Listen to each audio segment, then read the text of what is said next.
Mətnin planının düzgün ardıcıllığını müəyyən edin. Birinci fikrimiz mürəkkəb quruluşa malik canlılar olacaq. Çünki o girişdə ilk cümləmizdə verilib. Daha sonra koloniyaların hissələrə bölünməsi. Bu baxaq görək hardadır mətndə.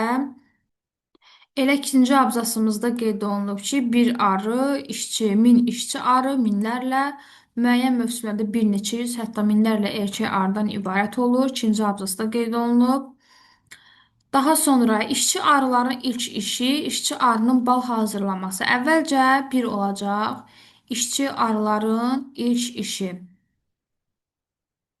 İlk işi məhz bu abzasda qeyd olunub. Burada göstərilir ki, əvvəlcə işçi arı yalnız hücrələri təmizləyir, sonra sürfələri yedirtməklə məşğul olur.